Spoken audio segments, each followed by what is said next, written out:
Shaboswiri. Hala. Welcome back to my YouTube channel. If you're joining me for the first time, then hey, welcome.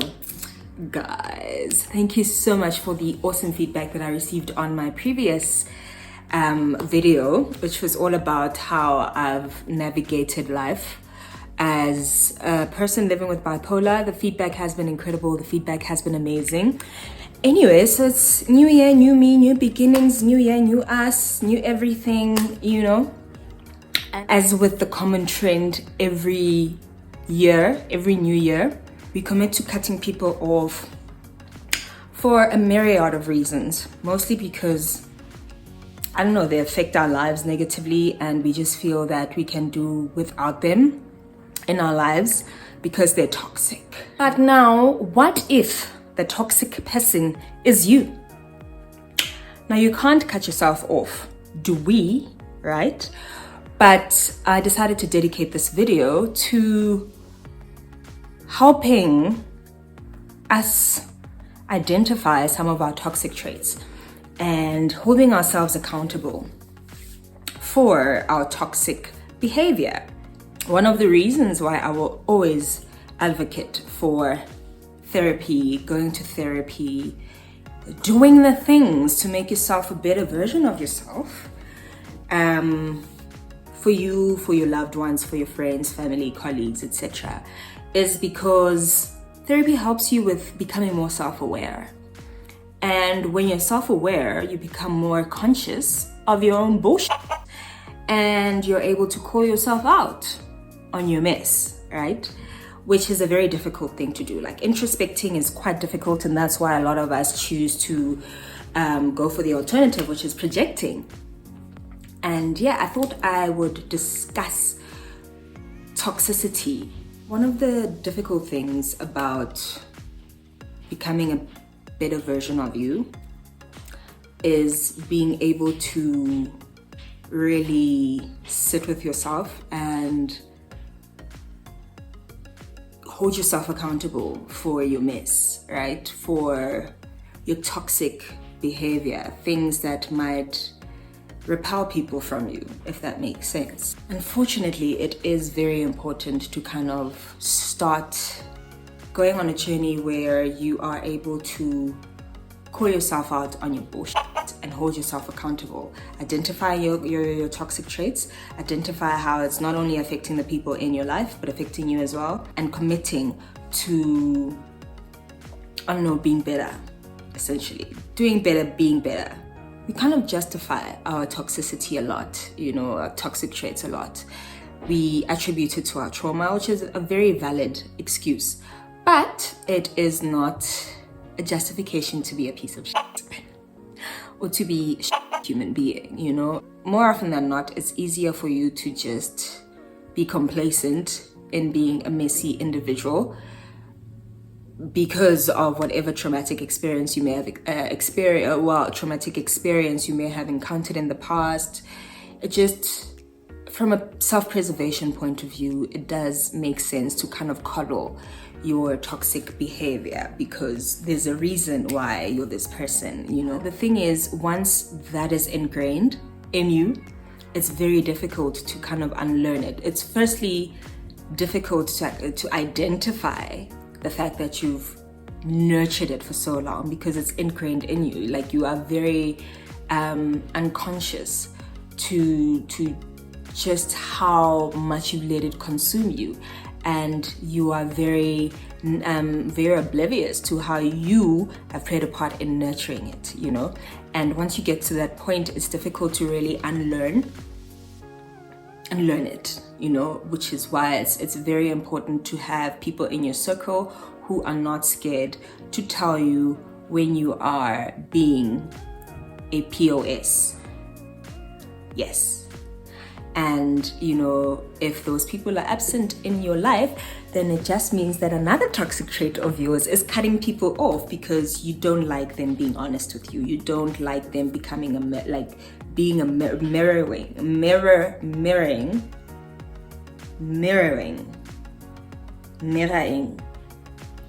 your negative traits. I attributed a lot of my toxic traits to the trauma that I've experienced in the past, to, you know, certain environments and experiences, and to and in most cases I attributed it to my zodiac sign.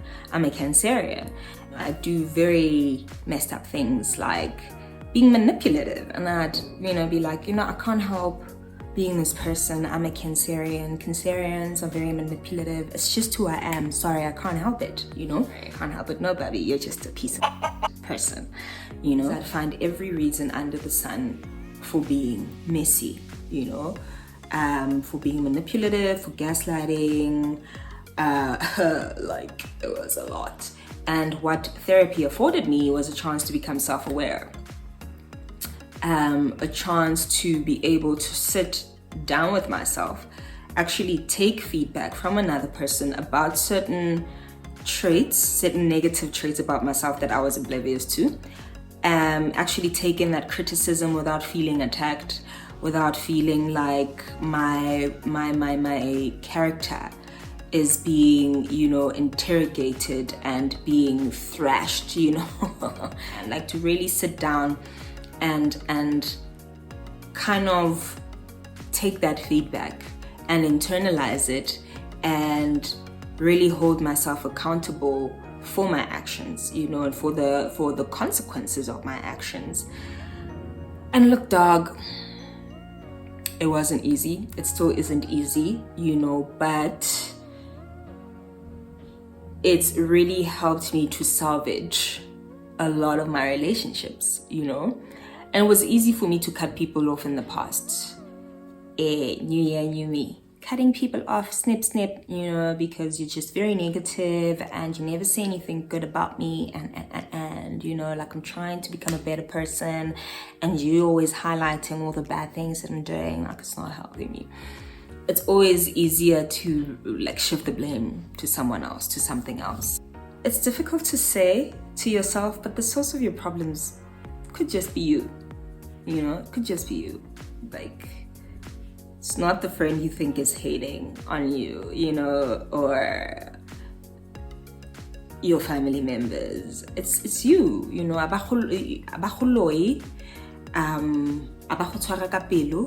People aren't hating on you, you know. You are the source of your problems.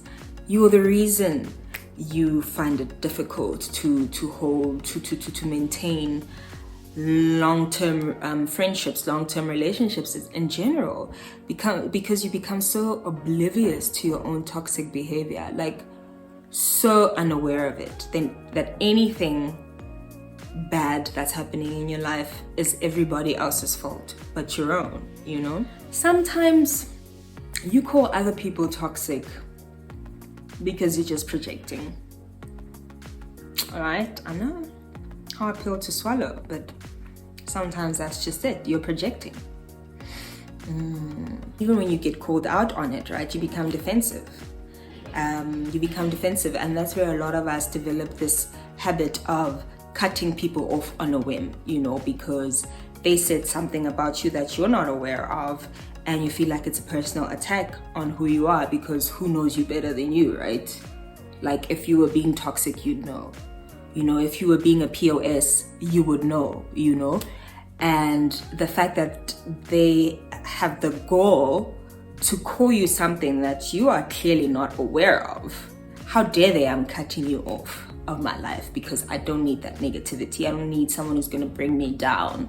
I don't need someone who only sees the bad in me and is not doing anything to uplift me and empower me. I mean, how dare you say that I am gaslighting you? I am not gaslighting you. You're just imagining things and you're projecting, and I can't be held responsible for your insecurities. Like, this is why healing is so important, and this is why I will advocate for therapy until the day that I am no more. I feel like the minute you make an active decision to want to heal whatever type of trauma you've been through, the easier it becomes to want to be self-aware and kind of get rid of your very awful personality traits, like the ones that are so bad that they have an impact on how you are perceived as a human being in general. And as much as we'd like to be unique and say, oh, I don't need the validation of anyone, and we're social beings, man. We are social beings. We're not meant to live in isolation. We're meant to develop and nurture relationships and be around other people and surround ourselves with people, because that's just how human beings are. Which is why it's very important to really surround yourself with people who are not overly critical of you, of course, but people who aren't afraid to tell you when you're messing up, and when you're being problematic, and when you're being hurtful, and when you're being damaging. You know what I mean? So yeah, I challenge you to sit with yourself this year. Get a notebook, get a piece of paper, tap it on your PC, tap it out on your phone, wherever, and just sit down with yourself and try to really figure out what are some of the toxic traits that you need to cut out of your life, that you need to completely rid yourself of if you are to become a better person, if you are to become a better version of yourself, if you are to elevate. I wrote it down. I wrote down, and these are just a few. These are a few, because as I said, it's hard. It's easy to mention all your strengths, to name, even in interviews, the easiest thing is to highlight all your strengths, highlight all the good things about you, all the stuff that you're good at, amazing at. But the thing is, you're not one-dimensional. No one ever is, and you need to be comfortable with your bad as much as you are with your good. But back to me. It wasn't easy writing these down, and I'm sure there's still quite a bit to jot down, to highlight. So my toxic traits are: I have a problem with being empathetic, especially when I feel slighted, especially when I feel hurt. One of the ways this is expressed is by giving the silent treatment as a way to punish the people around me or control them. I withhold affection as a way to punish or control. I justify my POS behavior or my abusive behavior. Like I said, I'll justify it. I will attribute it to my trauma. I will attribute it to so many things, right? But yeah, I justify my abusive behavior and play victim when I'm called out on it, right? Not taking accountability for my actions and how they may hurt or damage the next person. Being unforgiving and vindictive. Needing constant emotional validation, like, I care about you, I love you, you are important to me, I appreciate everything you do for me, that I need that validation. Easily cutting people off, right? I was a pro at that. Like, how dare you challenge me? How dare you have a differing opinion from me? How dare we be so different from each other, and how dare you have a differing opinion from me because you're your own person with your own set of values and your own set of views, and you had a very unique upbringing too. How dare you have your own identity? I am cutting you off. How dare you? I was the pettiest POS ever, bruh. Like, the pet. Oh, you didn't wish me a happy birthday? I'm cutting you off. Oh my goodness, I was actually very petty. Ooh. Anyway. And of course, gaslighting.